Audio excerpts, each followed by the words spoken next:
Hola, soy María Pía Chirinos, directora de la Oficina de Relaciones Institucionales y Alumni de la Universidad de Piura.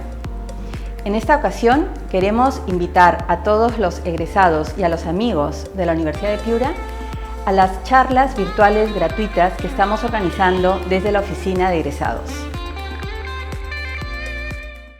Para mí es un honor participar nuevamente de este webinar orientado a un grupo tan especial como es el grupo de los alumni de la Universidad de Piura. Realmente es un honor poder compartir un punto de vista quizás que difiere del promedio de lo que ustedes suelen escuchar a través de medios de comunicación, pero de lo que se trata es de buscar que enriquecer su perspectiva sobre el actual desarrollo de la economía peruana, y creo que ello contribuye a que el proceso de toma de decisiones de todos nuestros egresados pueda tender a ser mucho más realista y mucho más ajustado a lo que es la necesidad de enfrentar una coyuntura tan delicada como la del COVID. Vamos a tratar de compartir con ustedes un concepto que no se discute con mucho detenimiento en el caso de Perú, y es la ventaja relativa de la economía peruana en un contexto donde nuestra economía, a pesar de la recesión de este año, vuelve a mostrar resiliencia con respecto a choques externos, como por ejemplo crisis políticas, como por ejemplo desastres naturales, como por ejemplo desasosiegos, desavenencias, pugnas entre diferentes ámbitos del poder legislativo y ejecutivo, a crisis financieras internacionales. La verdad es que pocos saben en Perú que los últimos 20 años la economía peruana ha sido de lo más exitosa en toda la región latinoamericana. Si nos comparamos directamente con otra economía exitosa, como podría definirse la economía chilena, los últimos 20 años nosotros hemos crecido 5% promedio anual. Chile ha estado en alrededor del 3%. Y nuestra inflación ha sido una de las más bajas de toda la región. Si a eso le agregamos la disponibilidad de reservas internacionales, bien, el carácter relativamente estable que ha mostrado el comportamiento del frente cambiario y nuestra posición relativamente ventajosa en términos de endeudamiento público, pues lo que podemos colegir es que la verdad, 20 años de éxito no necesariamente se pueden apagar a partir de una crisis como la del COVID. Y creo que es importante que empecemos a identificar que para el próximo año vuelve el ritmo de crecimiento para Perú, vuelve el ritmo de crecimiento más destacado en la región para Perú, y esperemos que el 2021-2022 se mantengan sin duda alguna ese derrotero de éxito que ha caracterizado a la economía de Perú. Vamos a discutir un poquito la coyuntura de Perú, vamos a discutir un poco si estamos saliendo o no del proceso de crisis enmarcado en el COVID. Vamos a tratar de establecer algunas proyecciones de lo que significa la actividad económica para el presente año, el cierre del 2020, para su desempeño proyectado el 2021 y 2022, y para también tener alguna suerte de idea con respecto a cuáles serían las perspectivas de mediano plazo de acá a 5 años en lo que significa las posibilidades de disponer de un entorno que sea amigable al desarrollo de negocio y a la creación de valor y de riqueza al interior de nuestro país. Pues bien, empecemos con la exposición. Y una primera pregunta que quisiera compartir con ustedes y tratar de responderle está asociada al hecho de que se ha hablado mucho de que nuestra crisis es la más significativa en la historia económica de Perú, la actual, la del COVID.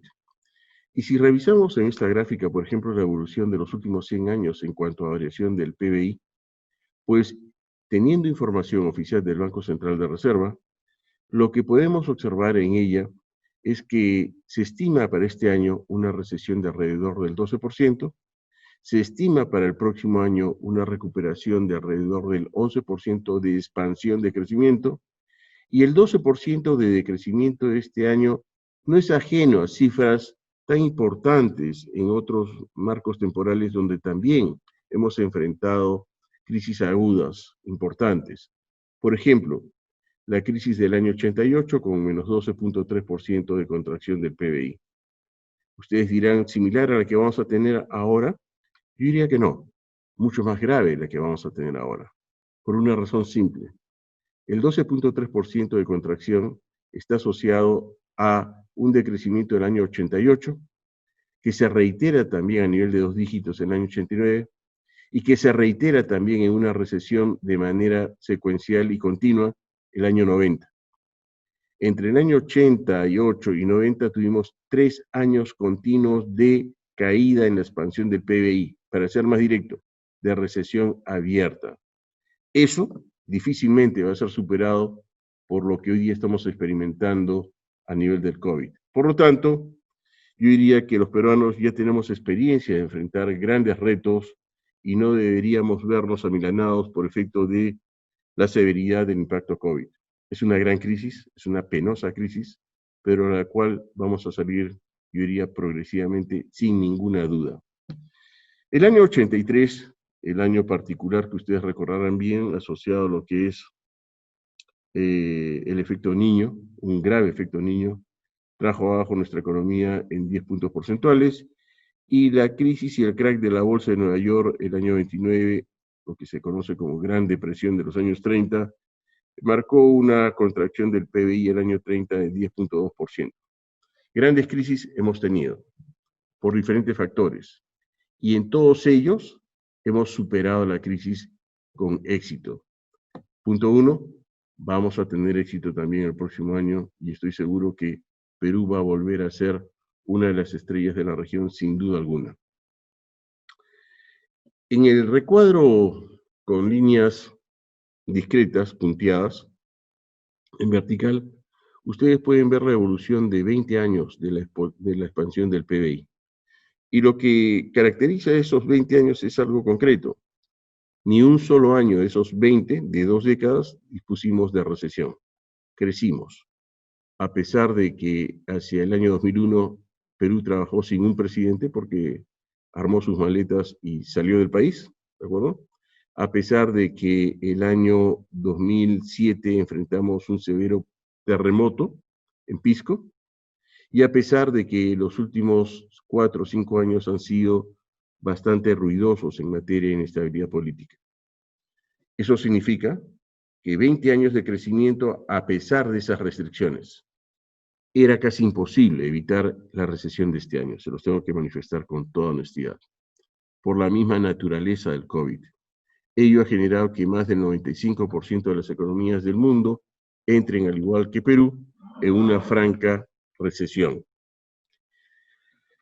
Creo que a partir de acá, si es que se respetan los fundamentos de la economía peruana, amparados en la libertad de precios, amparados en la necesidad de generar mayor competitividad a partir de una economía abierta al mundo, y amparados en la necesidad de que el Frente Estado no vuelva a competir en actividades productivas con lo que puede desarrollar por efecto natural el Frente Privado, pues yo creo que si no hay restricciones de este tipo, de todas maneras volvemos a un crecimiento interesante para los próximos años, y eso es lo que vamos a discutir en esta exposición. Por lo tanto, el primer mito de que Perú está enfrentando la crisis más severa de su historia, eso no es cierto.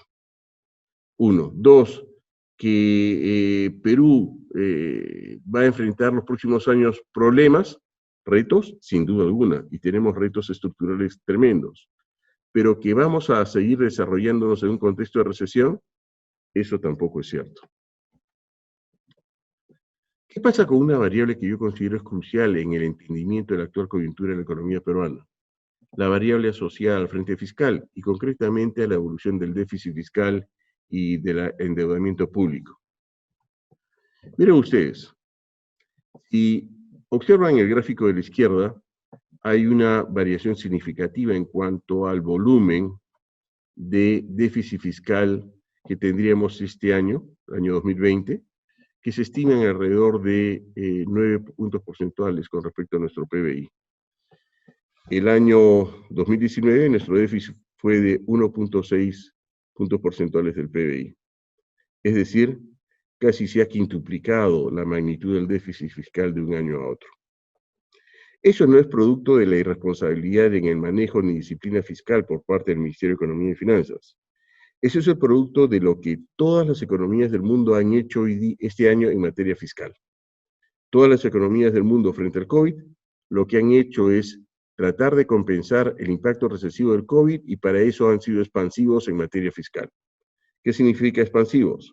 Han gastado más, el sector público ha gastado mucho más para financiar, por ejemplo, campañas de canalización de bonos de carácter social, y también los ingresos del gobierno se han licuado, se han retraído, como consecuencia de la misma recesión.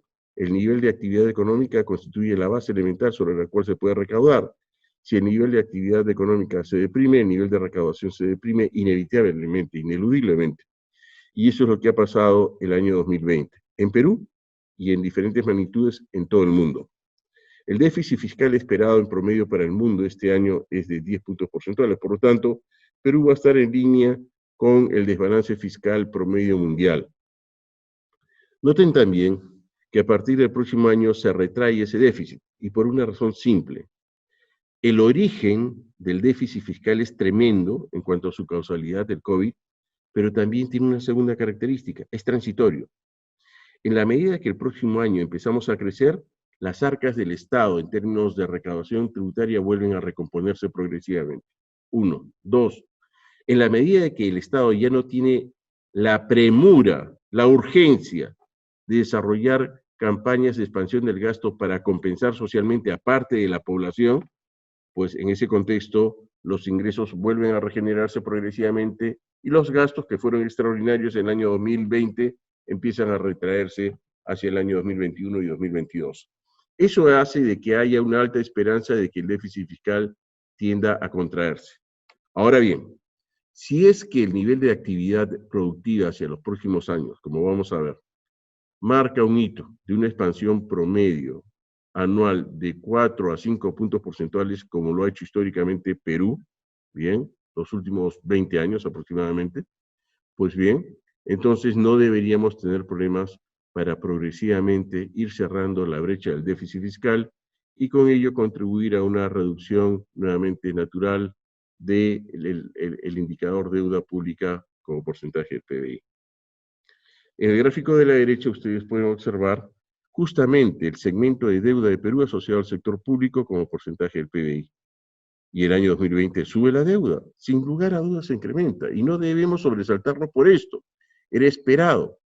Teníamos que tomar deuda para financiar ese déficit que incremental al cual me he hecho referencia hace unos minutos. Y también el próximo año, 2021, se va a incrementar nuevamente, alcanzando una tasa esperada de alrededor del 38% del PBI. Chile va a tener una tasa similar, y en Chile están esperando de que supere el 40% fácilmente el próximo año, inclusive algunos analistas. Y los niveles de endeudamiento, no obstante que han subido, también es cierto de que no necesariamente presentan un desbalance o un desalineamiento con respecto a lo que es los déficits fiscales de las principales regiones y economías del mundo. En esta diapositiva, en el segmento izquierdo, ustedes pueden ver con claridad bien los niveles de deuda como porcentaje del PBI el año 2019 histórico con la proyección al año 2021. La fuente de este gráfico es el Fondo Monetario Internacional. Lo primero que me dice es que entre el año 2019 y 2021, ciertamente el nivel de endeudamiento, como ya discutimos, se incrementa, llegando a bordear alrededor del 38% del PBI. Similar o algo menor inclusive que el chileno, para el año 2021 estimado, pero también si nos comparamos con el promedio de América Latina, por ejemplo. Bien, para el promedio de América Latina, el 2021, bien, denota la posibilidad de que la relación deuda pública-PBI para toda la región sea alrededor del 80%. Si es 80% el promedio para América Latina, Perú el próximo año va a disponer de una relación deuda pública-PBI que es la mitad de lo que va a experimentar el promedio latinoamericano. Ahora bien, si nos comparamos con respecto a la relación deuda pública-PBI del mundo, se espera que el próximo año esa relación supere el 100% en el mundo. Nosotros vamos a seguir disponiendo de una relación deuda pública-PBI de 38% aproximadamente. Con esto fácilmente ustedes pueden adelantar una primera conclusión. Los llamados de atención de ciertos segmentos de analistas, quizás cargados por una suerte de interés político, por inadecuada información, por el sobreentusiasmo de salir en medios de comunicación y generar alertas, bien, ha llevado a canalizar, desde mi punto de vista, una información exagerada con respecto a los peligros que se podrían suscitar al interior de nuestro frente fiscal. Noten ustedes que seguimos siendo, no obstante el COVID, una de las economías con más bajo endeudamiento público del mundo. En el gráfico del centro, ustedes pueden ver la proyección de la relación deuda pública PBI para el periodo 2020-2025. ¿Quién hace esta proyección? El Fondo Monetario. ¿Para qué países? Brasil, Chile, Colombia, México y Perú. Perú está en la proyección entre el periodo 2020-2025 en una suerte de morado, ¿de acuerdo? Noten ustedes que el Fondo Monetario Internacional establece que en una condición, en un escenario base, la relación deuda pública-PBI no debería incrementarse sustancialmente en los próximos años. Es más, se mantiene estable en alrededor del 38%. Miren ustedes ahora cuál es la evolución de Chile. Uno. Dos, miren ustedes cuál es la evolución de la deuda en el caso de Brasil. Bien, entonces, mientras otras economías, el periodo 2020-2025 se espera que los niveles de endeudamiento sigan creciendo, en el caso de Perú, bien, y en el caso de México, no necesariamente ello va a ser una realidad. La diferencia es que mientras México tiene una relación deuda-PBI del 70%, Perú se mantiene en menos del 40%. En el gráfico de la derecha ustedes pueden ver tres características básicas que tipifican el perfil de nuestro endeudamiento público. A favor de Perú, nuestra deuda pública, bien, es básicamente tomada en moneda nacional, en soles. Puede ser deuda externa, pero tomada en soles, ¿de acuerdo? Lo que es una gran ventaja, porque Perú tiene capacidad para crear soles, no dólares.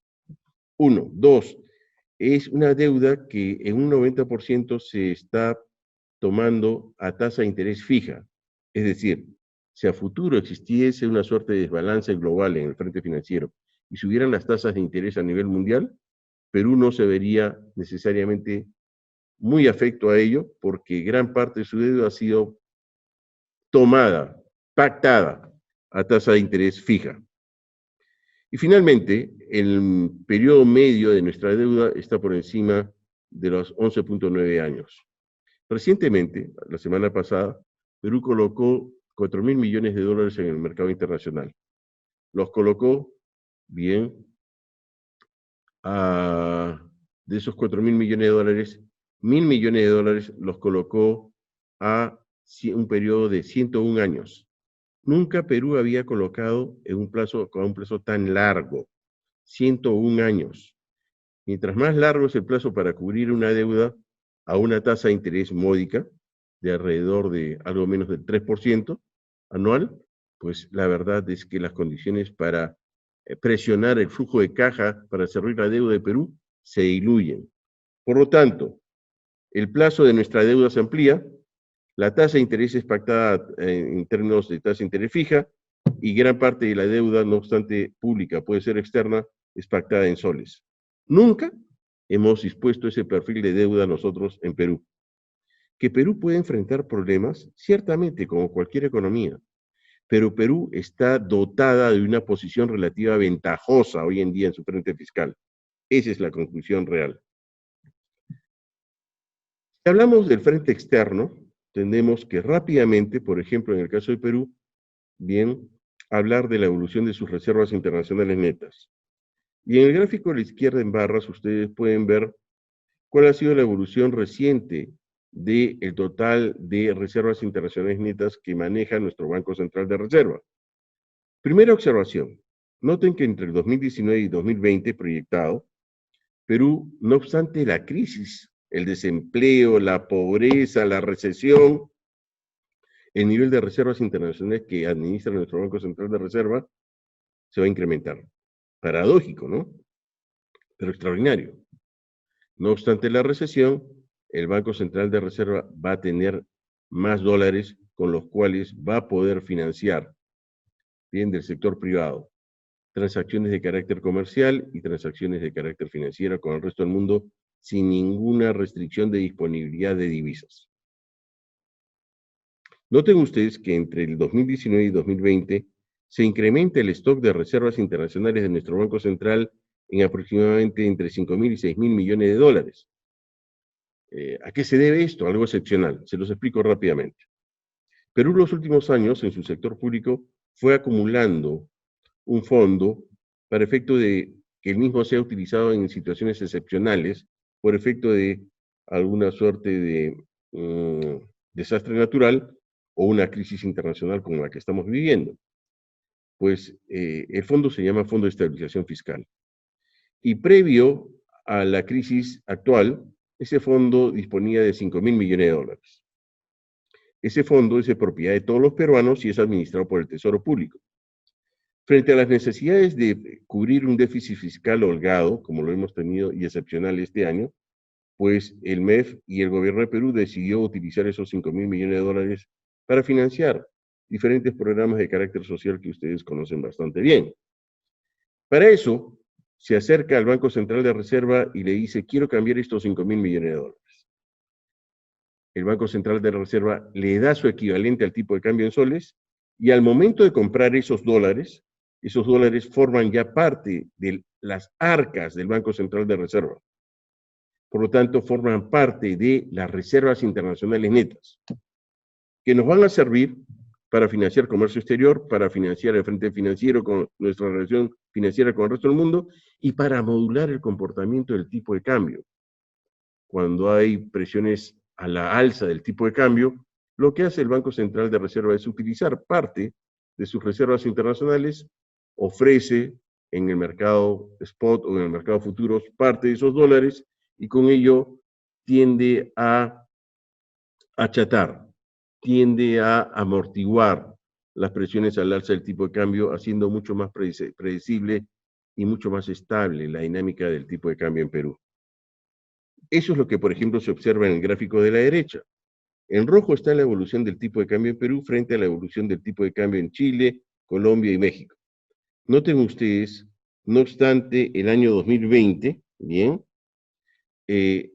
la modulación, en todo caso, la variabilidad del tipo de cambio de Perú es mucho más pequeña de la observada en economías como la chilena, la mexicana y la colombiana.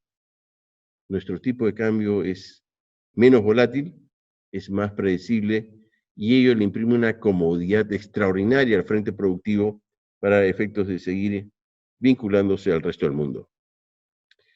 Si comparamos nuestras reservas internacionales con respecto a otras economías de la región y contrastamos esas reservas internacionales por unidad de PBI, como porcentaje del PBI, las reservas de Perú hoy en día más o menos se estiman en alrededor de 32.2% del PBI. En el Banco Central de Chile, las reservas de Chile, las divisas de Chile como porcentaje del PBI chileno, como pueden observar ustedes, es de 13%. Es decir, casi la tercera parte, por unidad de PBI, de la holgura que dispone Perú. Entonces, la lógica conclusión acá es que, no obstante el COVID, nuestra posición en el frente externo no es necesariamente desesperante.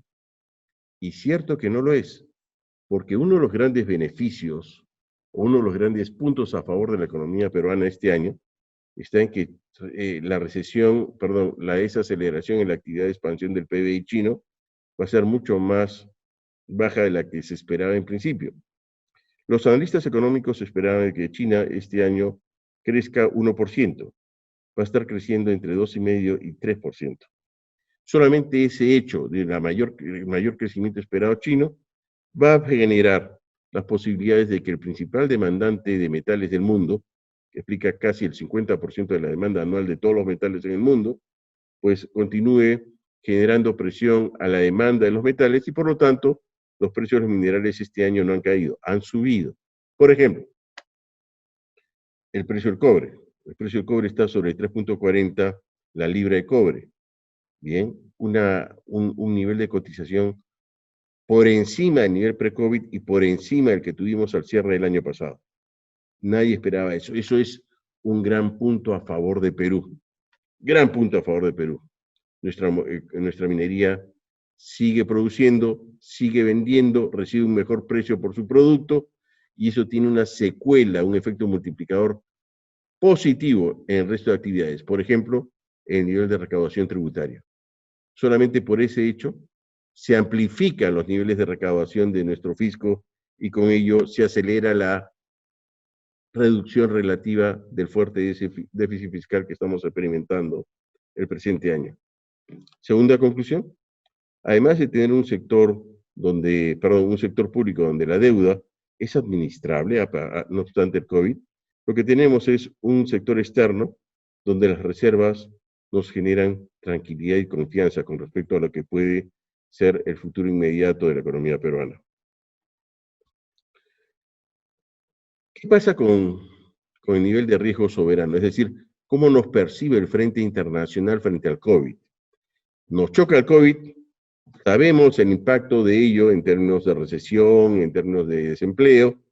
Esperemos que sea transitorio y que esto se revierta progresivamente el próximo año. Bien, pero ¿qué es lo que tenemos como percepción de imagen de administración de la macroeconomía peruana en el frente internacional? Quien da usualmente opinión de esto son tres clasificadoras de lo más importantes, calificadoras de riesgo a nivel mundial. Standard & Poor's, S&P, Moody's y Fitch. En lo que va del presente año, lo que les tengo que contar a ustedes es que la única economía hasta hoy día que no ha sido degradada en su calificación de riesgo soberano y que no ha sido degradada en sus perspectivas como actividad macroeconómica es Perú, de acuerdo a la opinión de las tres más grandes clasificadoras del mundo de riesgo a nivel internacional. Cada recuadro en azul significa de que esa economía no ha sido modificada en su calificación, no ha sido degradada ni en perspectiva ni en calificación crediticia. Se mantiene, no obstante el choque del COVID, invariable. En Chile, lo que tenemos nosotros es que en naranja, lo que expresa es que las tres calificadoras de riesgo internacional más prestigiosas del mundo deciden los 12 últimos meses en el marco del COVID bajar la perspectiva, la proyección en cuanto a la bondad de la evolución de la economía chilena en el corto plazo. Eso es lo que expresa en naranja. En rojo, por ejemplo, México ha sido degradado en su calificación crediticia, no en su perspectiva, sino en la nota final de cuál es su evolución, degradado por Standard & Poor's, por Moody's y por Fitch. La única economía que hasta ahora no ha sido degradada es Perú. Hoy día, el mercado ha tomado nota de una posible degradación de Perú, bien que sería anunciada las próximas semanas, por parte de la calificadora de riesgos Fitch, ¿de acuerdo? Esto hay que tomarlo con calma, porque si es que nos degrada Fitch, bien, sería de tres calificadoras de prestigio internacional, una la que decidiría hacerlo. Cuando una de las tres degrada, no hay mayor impacto en la disponibilidad de fondos en dólares provenientes del exterior y no hay mayor impacto en el costo que debemos asumir para el servicio de deuda. El problema es cuando dos de las tres o las tres, bien, degraden a una economía como la peruana. Ahí sí hay una repercusión en disponibilidad y en costo de financiamiento de origen externo. Pero mientras sea una, es una voz que hay que observar, es una voz que hay que ver con detenimiento, prudencia, pero no significa que se acabó el mundo tampoco, dada la coyuntura tan particular del COVID. Lo que debe pasar, sin duda alguna, es que antes de bajarnos de calificación crediticia, Fitch, lo que debería anunciar es una suerte de degradación en la perspectiva de Perú. Podríamos pasar de azul a naranja, eso podría ser. Pero veamos qué es lo que finalmente dice en los próximos días Fitch. Lo mejor que tiene Perú es que el próximo año va a ser la economía que va a liderar el crecimiento y de largo en toda la región, el crecimiento del PBI. El problema que dice Fitch enfrente a Perú es muy simple.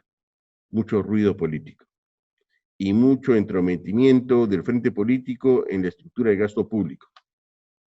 Propuestas, por ejemplo, como devolver recursos aportados a la ONP, comprometen una erogación importante o comprometerían una erogación importante de recursos por parte del fisco.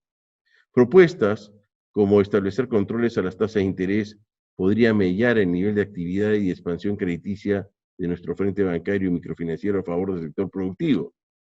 Este tipo de propuestas que suenan bien al elector no necesariamente tienen un buen impacto en el desempeño esperado de nuestra economía. Eso lo saben las calificadoras. Claro está, si vienen observando este tipo de propuestas lejanas a lo que es un canon mínimo ya de respeto a lo que significa una buena conducta en orientación de política pública, entonces obviamente Fitch empieza a preocuparse y dice, esto puede generar un mayor déficit fiscal y un mayor endeudamiento de lo que dice Martans. Ciertamente, en una posición extrema, eso podría ser, pero para suerte de los peruanos, tenemos un tribunal constitucional y para suerte de los peruanos, la esperanza de vida del actual Congreso ya no pasa de alrededor de 6 meses. Por lo tanto, hay que tener un poquito de calma, porque aparentemente lo que proviene de la inestabilidad política es más ruido que nueces. Sin embargo, debemos estar atentos. En ningún caso, la percepción de riesgo, bien, de Perú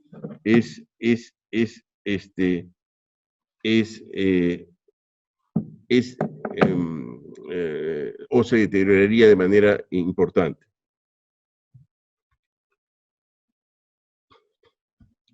¿Qué pasa con las proyecciones de crecimiento para el Perú el 2021 y qué pasaría el 2022? ¿De acuerdo? En principio, lo que va a suceder va a depender de cómo la economía esté reaccionando estos últimos meses a la necesidad de recomponerse y de volver al crecimiento progresivamente. Los indicadores son bastante positivos y aleccionadores, les tengo que comentar, y vamos a dar una revisión rápida de lo que viene sucediendo en Perú en términos de coyuntura de muy corto plazo. Los niveles de generación de electricidad ya están a nivel pre-COVID, un gran indicador de que la actividad productiva, minera, industrial, etcétera, se está recomponiendo gracias a la apertura progresiva de nuestra economía. También lo que observamos es que la venta retail, por ejemplo, de autos usados, ya está por encima del nivel pre-COVID. También podemos observar que la evolución de los precios del sector minería a nivel internacional ya se han recuperado y están a nivel pre-COVID. Y también debemos observar nosotros, como se aprecia en el gráfico inferior de la izquierda, que los índices de producción para diferentes productos del sector minero también progresivamente están alcanzando los niveles pre-COVID de manera positiva para el frente peruano. Cuando hay crisis, lo primero que se afecta, obviamente, son los niveles de confianza y eso, a su vez, repercute sobre la dinámica de inversión de nuestra economía. La inversión privada automáticamente se empieza a licuar y lo que debe ser recomendable en ese contexto es que contracíclicamente el Estado responda ampliando la inversión pública para compensar parcialmente la contracción de la inversión privada. Pues bien, lamentablemente, con el confinamiento y otros problemas, la dinámica mensual de la inversión pública que debió jugar un rol compensador frente a la licuación o retracción de la inversión privada, pues no fue así, no la acompañó. Y ustedes pueden ver que entre marzo y septiembre, mes a mes, se notaban tasas de decrecimiento en la dinámica de inversión pública de Perú. A partir de junio, la tasa de decrecimiento empieza a desacelerarse. Buen indicador. Y hacia octubre tenemos, después de muchos meses, crecimiento positivo en lo que es la expansión de la inversión pública, y en noviembre el crecimiento ha estado por encima de o alrededor del 25%. Se espera que diciembre y los próximos meses del próximo año, pues la tasa de crecimiento y expansión de la inversión pública se regenere y ello va a constituir un impulso importante para a su vez volver a observar expansiones en la dinámica de PBI de Perú importantes. O sea, no toda la recuperación del PBI el próximo año va a ser producto de un rebote estadístico. No. Acá hay varios elementos a considerar. Primero, lo que tenemos que considerar es que Perú ha hecho un esfuerzo fiscal y monetario tremendo, como pocas economías de América Latina, para tratar de soslayar parte del impacto de la recesión del COVID. Segundo, lo que tenemos que observar es que los precios de los minerales están favoreciendo a Perú. Tercero, lo que tenemos que observar es que la inversión pública por fin empieza a crecer. Entonces, todo ello también explica el por qué la economía peruana se empieza a recuperar el próximo año.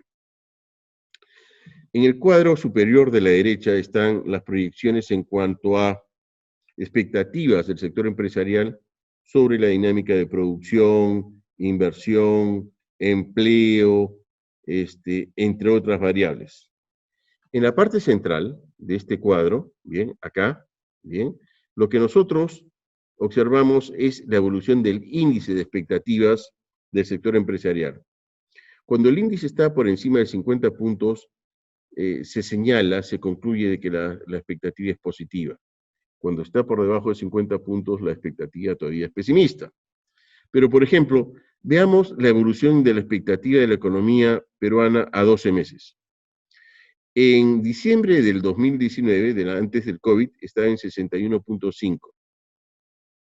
Ahora, en octubre, de acuerdo al Banco Central de Reserva, en su última encuesta, bien, arroja este índice no 61.5, sino 68.5. Es decir, la expectativa a 12 meses, de acá a un año, sobre la evolución de la economía peruana es de manera generalizada y de manera, yo diría que mayoritaria, observada dentro del ámbito propiamente optimista del sector empresarial. Así sucede con otros indicadores, como los pueden ver. Todos, entre marzo, agosto, septiembre y octubre, tienden a crecer. Y la mayoría de ellos ya están insertos dentro del ámbito optimista. Entonces, ¿qué tenemos? Se reactiva la electricidad, se reactiva el mundo retail, se reactivan los niveles de producción del sector minero y sus precios, la inversión pública vuelve a crecer y la expectativa del frente empresarial vuelve a ser positiva. En coyuntura, señores, eso explica por qué estamos desacelerando significativamente nuestra tasa de crecimiento mes a mes, como no lo hacen otras economías de América Latina. ¿Qué va a pasar con la tasa de crecimiento del PBI para el año 2021 y 2022? En este cuadro estoy poniendo las proyecciones de las principales entidades financieras del exterior, que son independientes a Perú, ¿de acuerdo? Que no tienen mayor conflicto de interés con Perú, ¿bien? Y que son sumamente técnicos y serios. He promediado la tasa de esperada de crecimiento para estas entidades para la economía peruana en el 2021 y 2022. Y lo que he encontrado es algo interesante, que de acuerdo a estas entidades de primer nivel, el crecimiento promedio esperado para los próximos 2 años de Perú, bien, en promedio es de casi 7 puntos porcentuales año. 7 puntos porcentuales año. Por Dios, si en ese escenario no empezamos a ver la perspectiva, bien, a nivel de un sano emprendimiento y con un sano optimismo, la verdad es que no sé qué más podríamos esperar. Las cosas, la estadística clara y la estadística independiente de interés político o intereses de grupo en el país, me dice que la esperanza de crecimiento de Perú en promedio está en alrededor de 6.9%, de 7% para el promedio de los 2 próximos años, año a año. Muy bien. ¿Y qué tenemos además como esperanza de la evolución del PBI para el año 2001? En este caso, la fuente que he utilizado es la del JP Morgan, para comparar cómo Perú rebota el próximo año, bien, y espera el JP Morgan que rebotemos entre 8 y 8.5%, como lo pueden ver en esta barra, en este gráfico, y ello es el doble del crecimiento de América Latina, promedio de América Latina, y el doble, más del doble del crecimiento esperado para las economías avanzadas. Es significativamente superior al crecimiento del mundo. Entonces, en términos relativos, Perú empieza a recuperarse francamente a partir del próximo año y se espera que los 2 próximos años sean, sin duda alguna, de crecimiento y de un crecimiento relevante al interior del escenario latinoamericano. ¿Qué pasa con este choque político que vivimos las últimas semanas? La verdad, Perú ha tenido 3 presidentes en alrededor de un mes, o menos. 3 presidentes. Pocas veces en nuestra historia hemos tenido 3 presidentes en un periodo de tiempo tan corto, ¿de acuerdo? sale el presidente Vizcarra en un contexto de vacancia, ¿bien? Sale el señor Merino en un contexto de inestabilidad y presión social, liderada por gran parte de nuestro frente joven, juvenil en el país.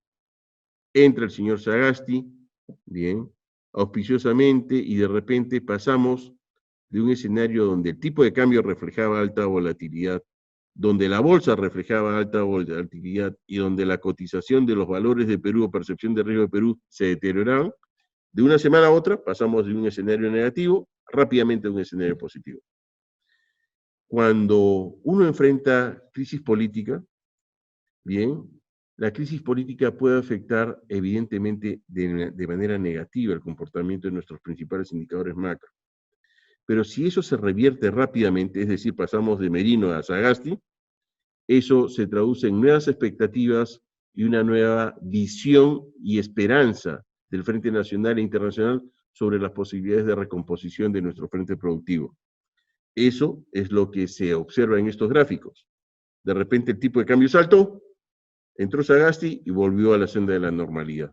De repente la bolsa mostró crisis, bajó, y de repente entró Sagasti y volvió a la normalidad.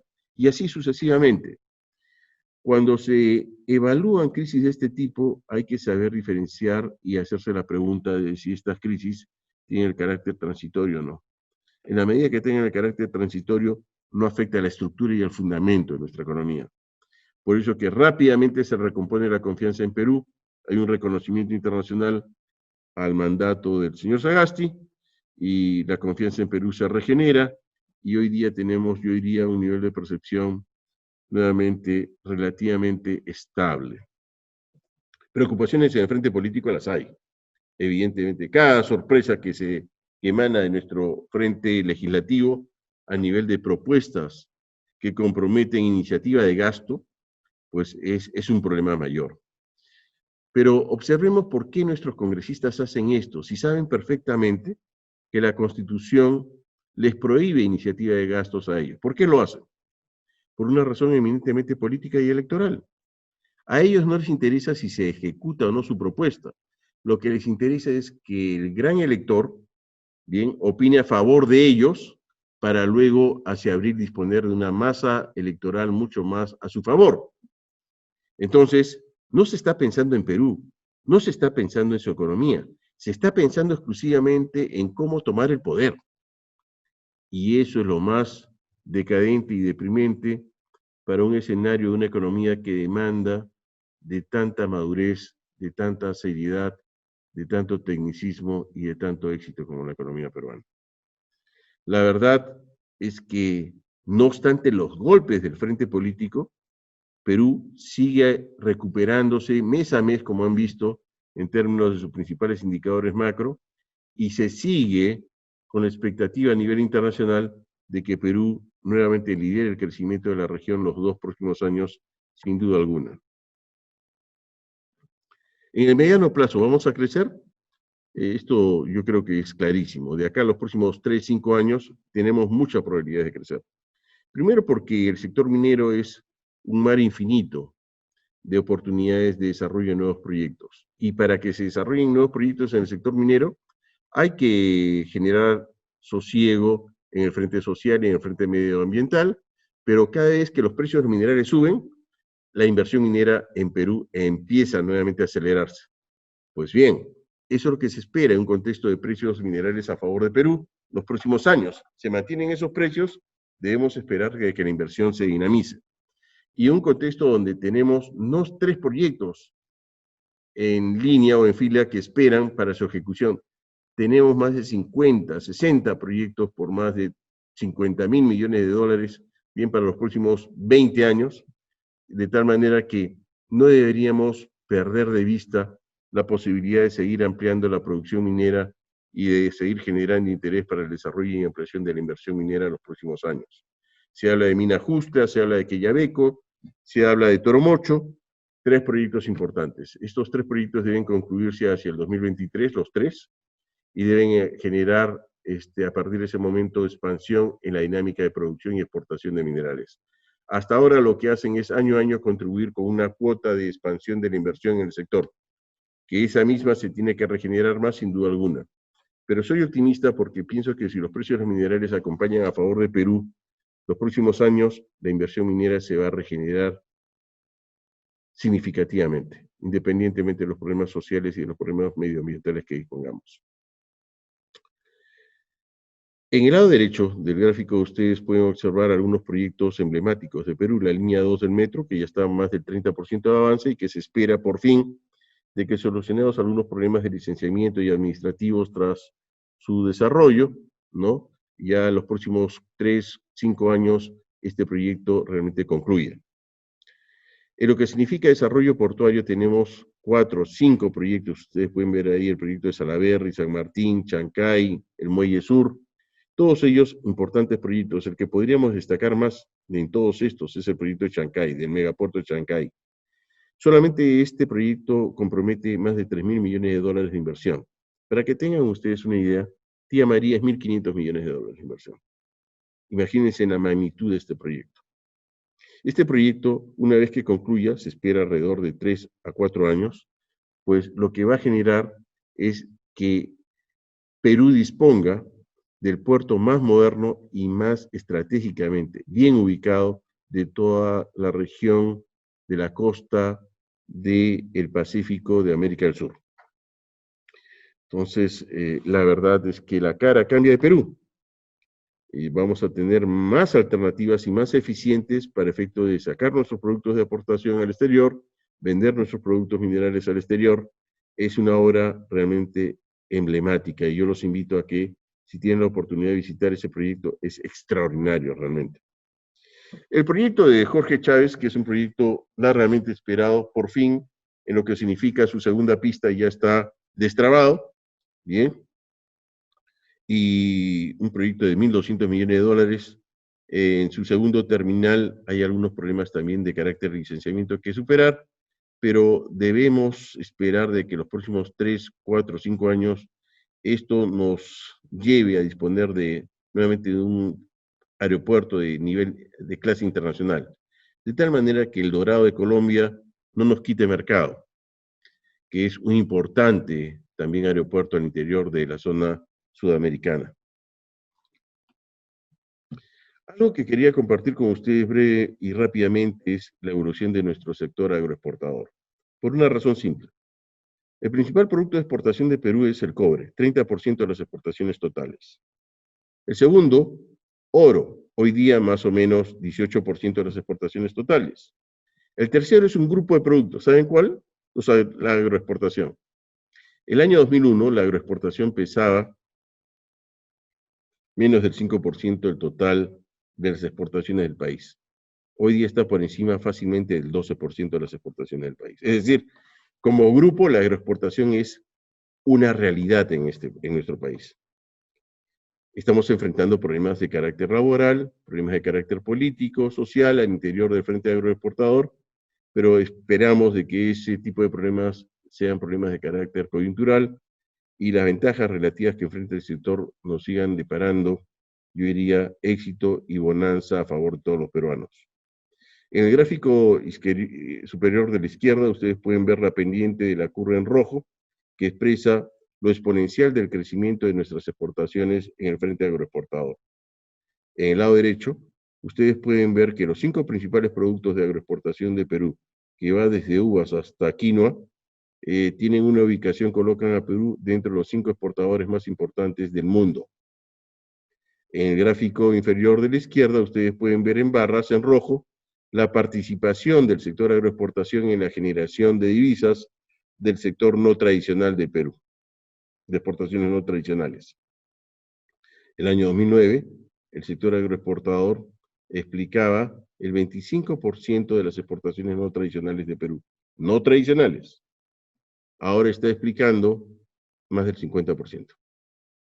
Ese es el éxito del Frente Agroexportador Peruano en una suerte de presentación muy apretada. Miren los 4 gráficos en barras en verde al lado derecho de la diapositiva.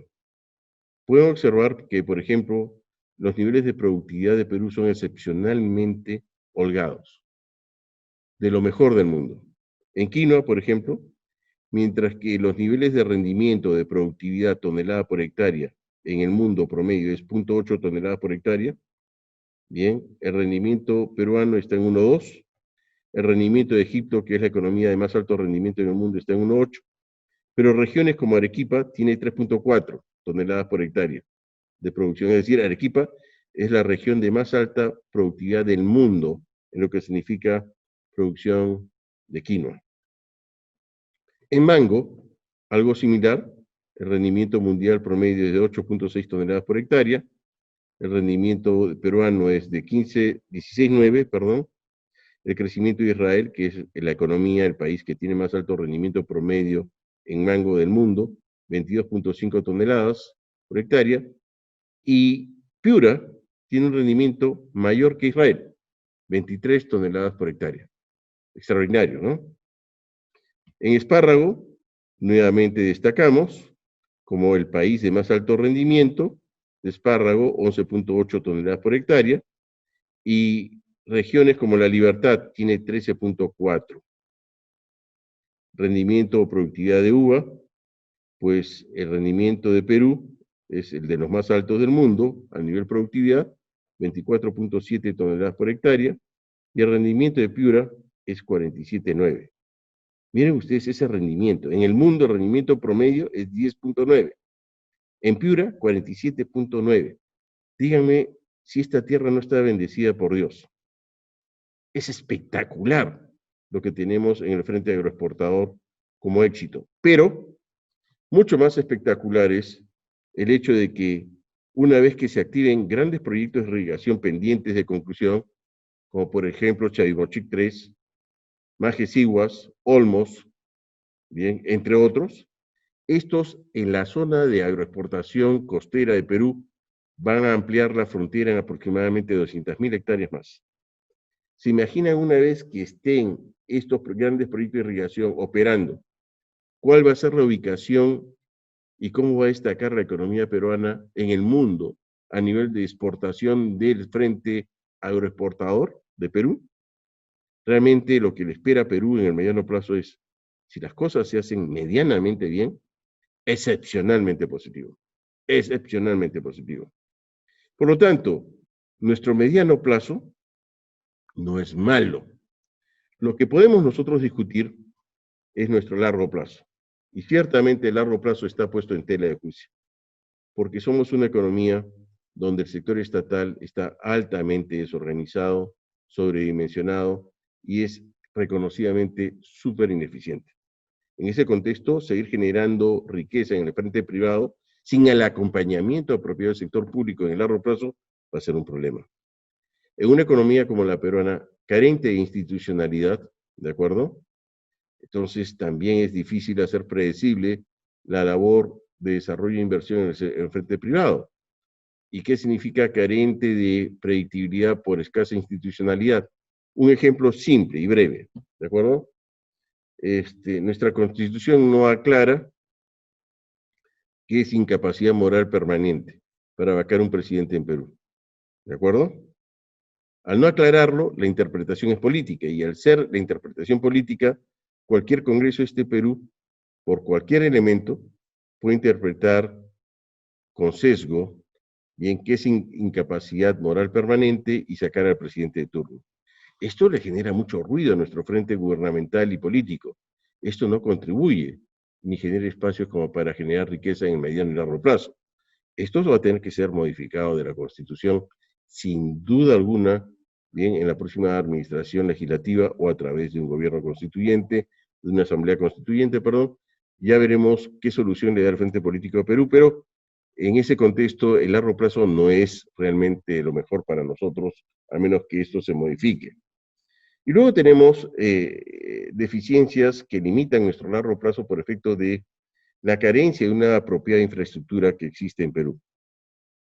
Si ustedes comparan las autopistas de Ecuador o Colombia con las peruanas, van a ver lo que es carencia de infraestructura. Si ustedes comparan los aeropuertos de Perú con respecto a cualquier aeropuerto de cualquier estado norteamericano, van a ver la carencia de infraestructura. Si ustedes comparan, el tema de calidad portuaria de Perú, pues van a ver lo que es carencia de una adecuada infraestructura para efectos de exportar nuestros productos vía marítima con respecto a otras economías. Yo he tenido la oportunidad de estar en Taiwán, por ejemplo, y me pasearon por el puerto de Taiwán. Qué puerto para extraordinario, realmente, y qué movilidad de entrada y de salida de barcos repletos de mercadería. Entonces, yo creo que hay que darle a Perú el espacio para que pueda sostener su recuperación de corto plazo y su éxito de mediano plazo en un contexto donde grandes reformas que requiere el Perú, pues comprometan la posibilidad de salida de nuestro frente económico más allá del mediano plazo, en el largo plazo.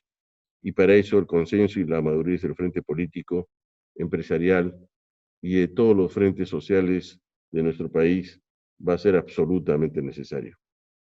Eso es un poquito lo que quería comentarles ahora para que tengan una perspectiva diferente con respecto a lo que está pasando en Perú y lo que va a acontecer los próximos dos años o 3 años.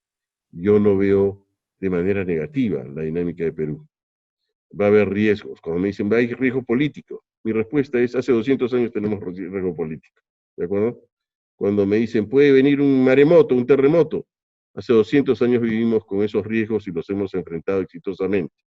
Cuando me dicen, puede haber una nueva crisis internacional como la del 2008, la enfrentamos y la superamos.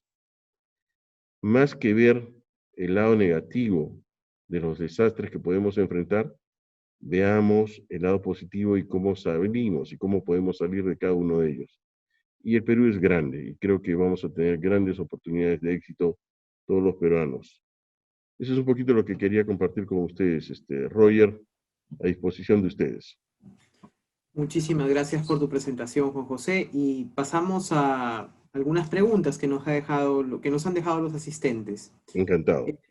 Hay una primera de Sergio Valdivia que nos dice, buenas noches, si bien se espera una importante recuperación para el 2021, ¿qué es lo peor que podría pasar según las elecciones del próximo año? ¿Qué políticas hoy dadas por el actual Congreso podrían dañar en mayor grado nuestra recuperación? Por ejemplo, que un Congreso que no tiene la representatividad apropiada designe un tribunal constituyente que no necesariamente dispone del equilibrio, de la perspectiva y que no responde a las expectativas de Perú para su mediano plazo, ¿no? Si nosotros recomponemos en estos meses el Tribunal Constitucional, ¿bajo qué prebenda? ¿Bajo qué restricción? ¿Bajo qué lineamientos se van a definir a esos nuevos miembros del Tribunal Constitucional? El Perú a veces me lleva a la conclusión, perdonen que sea tan frío en lo que voy a decir, parece que no es de interés de los políticos peruanos. Lo único que interesa es llegar al poder. Es diferente a hacerle bien a Perú. Y para ello, ¿cómo se engranan, cómo se interrelacionan las fuerzas que necesitan políticamente para consolidarse, independientemente si cubren las necesidades del sector más vulnerable de nuestro país? Tienen que tener en sus manos al poder, al Tribunal Constitucional, en sus manos al Poder Judicial, ¿no? Para efectos de buscar que concretar acciones que no necesariamente van a beneficiar a los peruanos. Fíjense ustedes, ¿ya? ¿Para qué se quiere llegar al Congreso? Se quiere llegar al Congreso para articular beneficios canalizados a ciertos grupos económicos, ¿de acuerdo? Se quiere llegar al Congreso para beneficiar bien al partido que está asociado a tal empresa educativa, bien que es propiedad de tal señor, ¿no? Se quiere llegar al Congreso porque después de haber cometido algunas acciones insanas, bien en el frente privado o en el mismo sector público, existe la posibilidad de protegerse y de alcanzar inmunidad a través de la representatividad en el Congreso. Es decir, el Congreso está siendo una suerte de emporio, ¿bien? De instancia en la cual lo peor de nuestra sociedad está buscando que entrar para efecto de seguir minando la posibilidad de generar riqueza al interior de nuestro país. ¿Eso es aceptable? Para eso queremos, estamos contentos con esa constitución que permite eso, que nuestro Congreso sea algo así como el imán que atrae a lo más negativo de nuestra población. Yo creo que hay que repensar un poquito, ya, para efectos de evitar esto a futuro. Y el tema no es tan simple como elige bien, no sabes a quién elegir en cada elección. El tema es que si a mí no me presentan platos diferentes, bien, para escoger el mejor de ellos, y me presentan los 3 platos de siempre, que son platos contaminados, platos envenenados, platos que no alimentan, bien, entonces obviamente escojo entre uno de ellos y después que descubra que el resultado de esa elección es mala, van a venir políticos y van a decir, bueno, no sabes escoger. No es que no sepa escoger, es que no se abren las puertas para que el sector político, bien, nos deje mayores grados de libertad para escoger entre nuevas alternativas. Ese es el problema de fondo. Pero creo yo que no hay que perturbarse mucho por el ruido político. Ya les dije, son 200 años de ruido político. Y creo que estas próximas elecciones, la mayor probabilidad de éxito la tienen alternativas de centro. Y si son las alternativas de centro, a buena hora. Nuestra juventud ya aprendió que la izquierda o derecha no es bueno o malo. Izquierda o derecha han demostrado ser igualmente limitadas por efecto de verse contagiadas por la corrupción. Por lo tanto, lo que yo siento que cree nuestra juventud, desea nuestra juventud, es nuevas alternativas. Y creo que esas nuevas alternativas están planteadas en algunas oportunidades de ciertos candidatos que podrían resultar vencedores el próximo abril. Si eso es así, entonces vamos a tener 5 años donde yo diría las cosas pueden ser mejores de lo que sospechábamos para todos los peruanos. Ahora, ¿qué es lo que pasa si entra en una posición de extrema izquierda o extrema derecha? Vamos a seguir teniendo lo que hasta ahora, ¿no?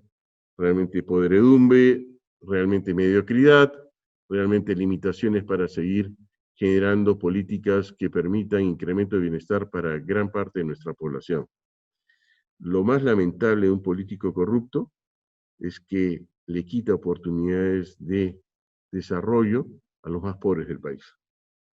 Y eso genera desavenencias, eso genera frustraciones, eso genera descontento, independientemente si existe izquierda o derecha.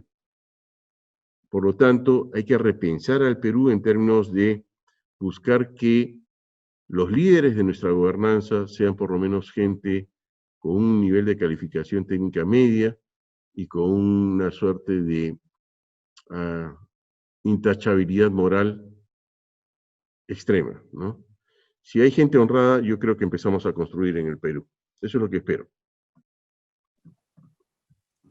Excelente. Tenemos una pregunta de la doctora María Pía Chirino. Dice, en macro vamos bien, pero en macro vamos bien, pero la informalidad y la distribución de la riqueza, ¿cuáles son las actividades económicas que más podrían apoyar el desarrollo de la población? Muchas gracias, María Pía. Muchas gracias por tu interesante pregunta. No he traído algunos cuadros acá, pero me gustaría en otra oportunidad mostrarles que Perú tiene problemas de desigualdad y de pobreza. Pero Perú no es el país de más alta tasa de pobreza de América Latina. Es uno de los que más baja tasa de pobreza tiene en América Latina. ¿Ustedes sabían que la tasa de pobreza de Perú es más baja que la de Argentina? Increíble. ¿O sabían que la tasa de desigualdad de Perú es más pequeña la que existe en Brasil?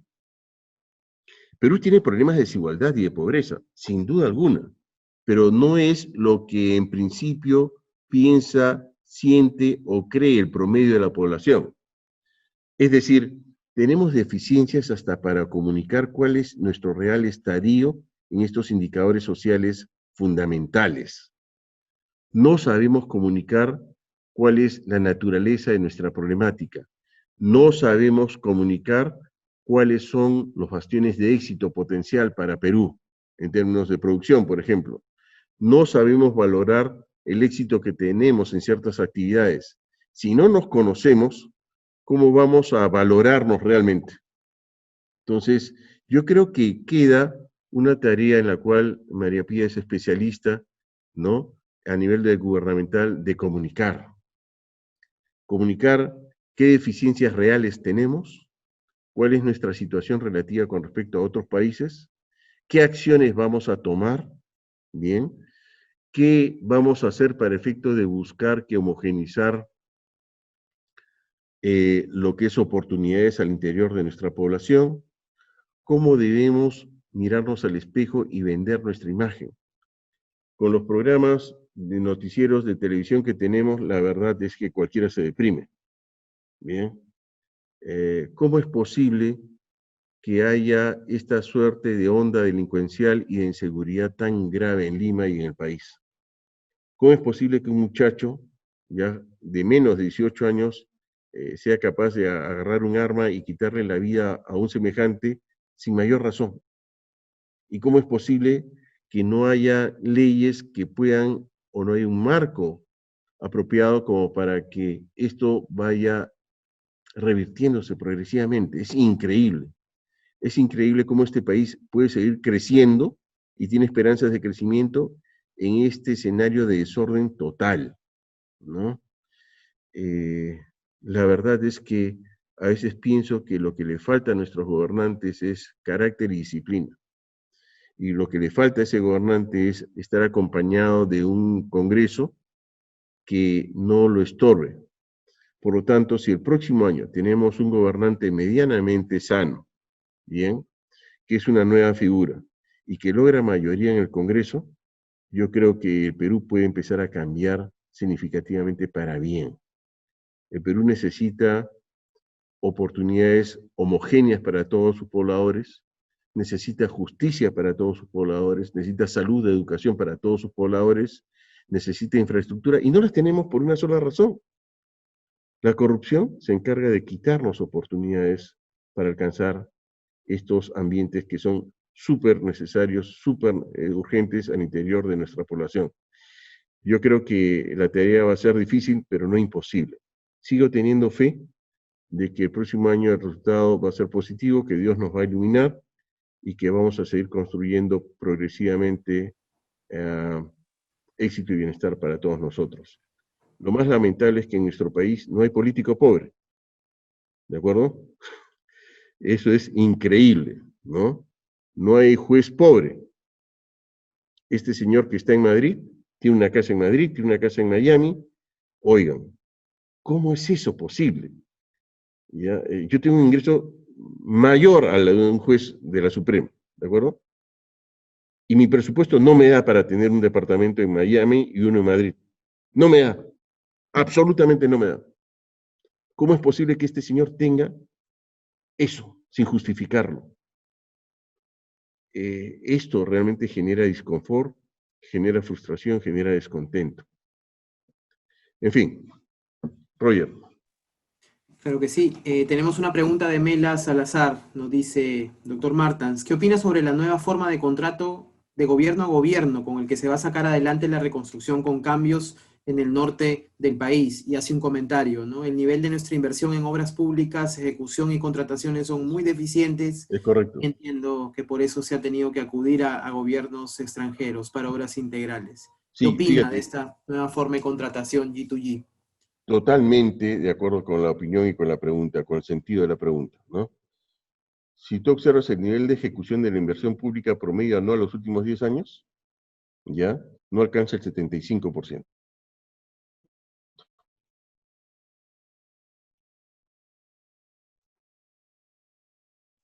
¿Ya? Ese es un gravísimo problema para los peruanos. El problema no es financiamiento, el problema es incompetencia, el problema es corrupción, ¿no? Creo que hay algo positivo tras los acuerdos gobierno a gobierno. Minimizan la posibilidad de corrupción y minimizan la posibilidad de retrasos en la ejecución de obras. Ya el gobierno británico y el gobierno francés están ya a cargo de ciertos proyectos y lo que se espera es que ahora empiecen a cumplirse en métrica y en tiempo, bien, el desarrollo de estos proyectos sin mayor problema. Lo que tenemos es que nuestro sector público es incapaz de resolver las necesidades y de cubrir las expectativas y las necesidades del poblador medio del país. ¿Cómo podemos darnos el lujo de tener una descentralización tan barroca como la peruana? 25, 26 regiones. ¿Por qué no 5 megaregiones y se acabó? Con 5 gobernadores y se acabó. No necesitamos más. ¿Qué descentralización es esa? Es una farsa. ¿Y cuál es la calificación promedio del sector público a nivel descentralizado? Hay muy buenas excepciones, claro que sí, pero en promedio la calificación técnica es de lo más deplorable. Entonces, yo quiero, frente a un desastre como el COVID, distribuir canastas familiares para compensar socialmente la pérdida de empleo, la pérdida de ingresos, ¿no?, de la población más vulnerable del país, distribuyo esas canastas y se los doy a los gobernadores y a los alcaldes distritales. ¿Cuándo van a llegar esas canastas al destinatario? Por Dios, es un desastre la manera como se organiza el sector público del país. Hay que hacerlo. ¿Y qué tenemos a cambio? Nuestros políticos lo que hacen mes a mes es crear nuevos distritos, nuevos gobiernos locales. ¿De acuerdo? Mira este último mes en el actual Congreso, creando 5 o 6 distritos nuevamente, sin mayor respaldo técnico, sin mayor necesidad de ello, por prenda política. ¿Y a quién rinden cuenta estos señores? Yo creo que hay que cambiar el escenario político de Perú. Yo sí creo en la renovación por tercios del Congreso, porque si encuentro un sinvergüenza ahí, a través del voto a los 2 años, tengo la posibilidad, como elector, de votar en contra de ese señor y votarlo a su casa nuevamente. Pero estos señores saben que entran al Congreso y por 5 años tienen carta blanca. Pueden hacer lo que quieran y nadie va a penalizarlos. Eso es el origen del por qué hay tanta corrupción y tanta injusticia al interior de nuestro frente político. Creo que es un gran paso la posibilidad de desarrollar proyectos gobierno a gobierno y creo que eso se va a intensificar los próximos meses y con el próximo gobierno. Creo que a partir de ahí se abre la posibilidad de encontrar una luz en lo que significa la necesidad de dinamizar el frente de inversión pública. Pero insisto, necesitamos mucho más, ¿ya? Necesitamos cambiar la esencia de la organización de nuestro sector público. Bien, está de más esa organización es propia del virreinato, no es propia del siglo XXI. En Alemania hay 5 ministros, nada más, acá tenemos 19. ¿Te imaginas? ¿Se imaginan ustedes? ¿Y por qué no hay 5? Porque hay que crear empleos y prebendas políticas, ¿no? ¿A costa de quién? Del dinero de todos los que aportamos, tributamos. Es un complejo, ¿saben qué pasa? Es un problema sumamente complicado, pero vamos a tener que enfrentarlo. Yo estoy seguro que Dios nos va a iluminar y vamos a encontrar la manera de hacerlo a partir del próximo año. Roger. Excelente, tenemos una pregunta, dice lo siguiente, profesor, ¿cuánto es en millones de dólares el PBI del país? ¿Y cuánto contribuye el sector privado? ¿Y cuánto el sector público? Y si en la medida que se puede, ¿cómo es en referencia a nuestros vecinos Chile y Ecuador? Sí, más o menos te explico. En el caso de Perú, en términos de miles de millones de dólares, es más o menos 230.000 millones de dólares. ¿De acuerdo? Chile es 1.3, 1.4 veces el PBI de Perú. Ecuador es más o menos el 70% del PBI de Perú. ¿De acuerdo? Pero lo cierto es que Perú, con sus 230.000 millones de dólares, no es más allá del 0.3% del mercado y de la producción mundial. Es decir, Perú es una economía en extremo pequeña, muy pequeña, casi insignificante. ¿De acuerdo? Por lo tanto, en ese tipo de escenario, la pregunta es, ¿cuál debe ser la perspectiva del desarrollo de la empresa en Perú? Si la perspectiva es ser grande en Perú, realmente lo que vamos a buscar es ser grandes dentro de la miniatura mundial. La perspectiva debe ser tipo empresario de Singapur, de Taiwán, de Malasia, de Indonesia. Esos señores, desde que tienen 18 años y son emprendedores, saben que su mercado es el mundo. El mercado para el peruano debe ser el mundo. Tiene que ser el mundo. Existe riqueza para eso. Pero nos han criado, con una perspectiva miópica. Ser exitoso en Perú. Ya eso ya no es exitoso. Hay que cambiar la esencia del objetivo que pretende alcanzar un emprendedor y un empresario mediano, pequeño, grande o corporativo. El gran reto es abordar el mercado del mundo. Excelente. Y tenemos una última pregunta de Tomás Montalbetti. Dice, excelente charla. Muchas gracias, doctor Martans, por darnos esperanzas que nuestro país va a salir adelante. Quisiera que nos diga cómo transformar esta gran perspectiva de crecimiento económico a una de desarrollo económico para más peruanos. Me parece excelente la pregunta. El desarrollo no garantiza, perdón, el crecimiento no garantiza el desarrollo. ¿De acuerdo? Esto estamos claros todos. Pero lo que también tenemos que estar claros es que desarrollo sin crecimiento no hay. Por lo tanto, necesitamos crecer de todas maneras. ¿Bien? El tema de bienestar, el tema de desarrollo, es un tema complicado con las perspectivas, asociado a las perspectivas de mediano y largo plazo de Perú. ¿Bien? ¿Cómo queremos alcanzar desarrollo en un contexto de inseguridad? ¿Cómo queremos alcanzar desarrollo en un contexto de ineficiencias en la asignación de recursos que hacen inviable que parte importante de nuestra población vulnerable tenga el derecho, ¿ya?, de disponer de un mínimo de salud y de educación? ¿Cómo es posible que se alcancen los niveles de concentración de mercado en Perú? Medicinas, comercialización, 80%, concentrados en una mano.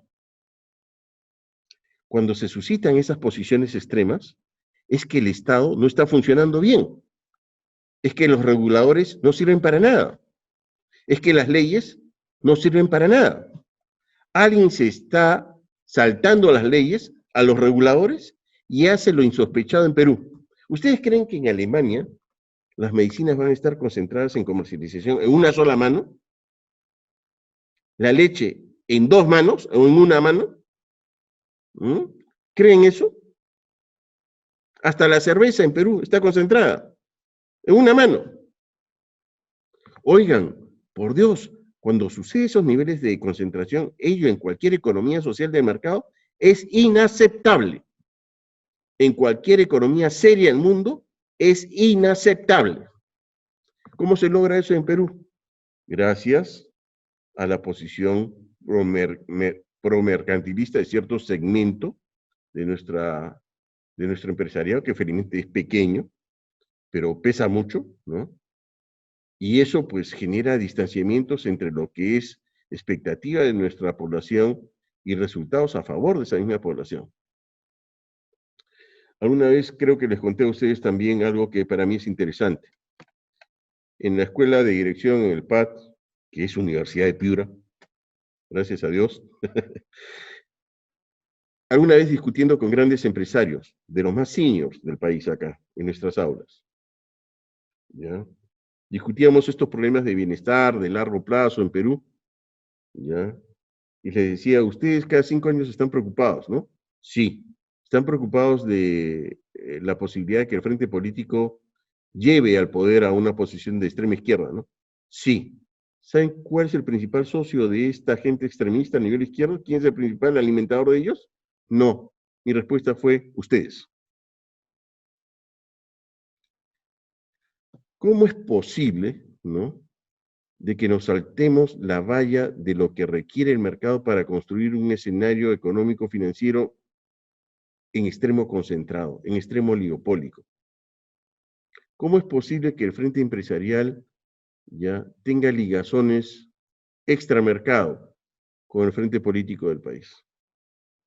¿Cómo es posible que el frente empresarial busque colocar a sus representantes en el Congreso para proteger su riqueza? En teoría, la riqueza se hace con competencia, con productividad, con competitividad, con calificación profesional. Acá la riqueza se sostiene y crece porque me compro un periodista, porque me compro un congresista y porque me compro al juez. ¿Así podemos generar bienestar para todos los peruanos? Por Dios, algo malo está pasando en el Perú. Hay alguien que está teniendo las riendas del poder, ¿ya?, que no permite que la riqueza llegue a todos los estratos sociales de nuestro país. Eso genera desazón. Y por eso cada 5 años están temerosos. ¿Quién va a ganar? El peor enemigo de un empresario en este país, que es la gran mayoría de empresarios, hay empresarios directos de primerísimo nivel, que me merecen todo el respeto, la gran mayoría, ¿no? El peor enemigo del empresario es el empresario corrupto. A esos hay que identificarlos, a esos hay que sacarlos del mercado. ¿Cuándo empezamos a hacerlo? Es una pregunta que siempre le planteo a muchos empresarios y no tengo respuesta hasta ahora. Quisiéramos incorporar una preguntita más de la profesora Juana Huaco. Si tenemos serios problemas en la gestión pública y no tenemos buenos perfiles a nivel político, ¿cómo animamos a los más jóvenes a tener una mirada hacia la gestión pública para mejorarla y potenciarla, hacerla atractiva? Yo creo que hay que empezar a construir nuestro frente institucional a nivel de partidos políticos. La valla está profesa hecha muy alta, como para que no entren nuevas alternativas y no se refresque la sangre en nuestra clase política. ¿De acuerdo? Muy alta. Hay que tener mucho dinero para tener un partido político serio en este país. Por eso que no tenemos partidos políticos. Tenemos grupúsculos, pero no son partidos políticos. ¿Cuál es el resultado de los partidos políticos? ¿Cuántos candidatos vamos a tener? 24, ¿de acuerdo? 23, más o menos. De esos 23, elecciones primarias. ¿Cuántos han competido? Por lo menos ha habido 2 competidores para escoger al representante para correr como presidente. En la gran mayoría ha sido un solo candidato. Y en muchos casos, ese candidato ha postulado 2, 3, 4 veces. ¿Ustedes se imaginan en Estados Unidos, en el Partido Demócrata, que un postulante a la presidencia del Partido Demócrata fracase un año? Los americanos ya no le dan una oportunidad más. Se va a su casa y entran otros. La clase política se renueva. Hay instituciones. Acá hasta hereditaria es la clase política. Con esa clase política podemos construir el país, por Dios. ¿Quién quiere entrometerse en la clase política en ese contexto? Es hasta ensuciarse. Entonces, tenemos temor a aplicar en el frente político y le dejamos el plato servido a los más corruptos del país. Yo no conozco político en mi país pobre. No lo conozco. Y muchos políticos, el 90% de los que yo conozco, tienen un nivel de bienestar y riqueza que supera largamente el bienestar que yo podría tener hoy en día.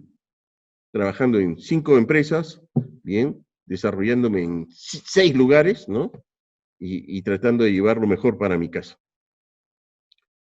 Es decir, el Estado como botín. Eso es lo que se desarrolla en Perú. Un botín para los más insanos.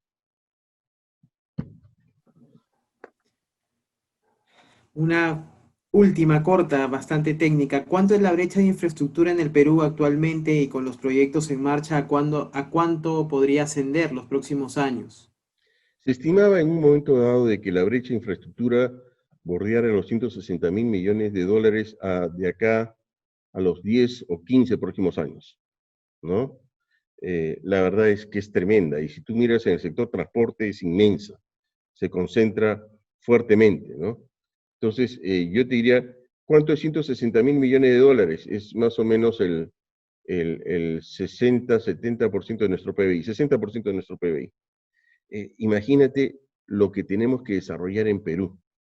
Siempre que estoy con mi esposa y conversamos estos temas, la pregunta que yo le planteo es, ¿y quién se robó las carreteras en el Perú? ¿Y quién se robó los puertos en el Perú?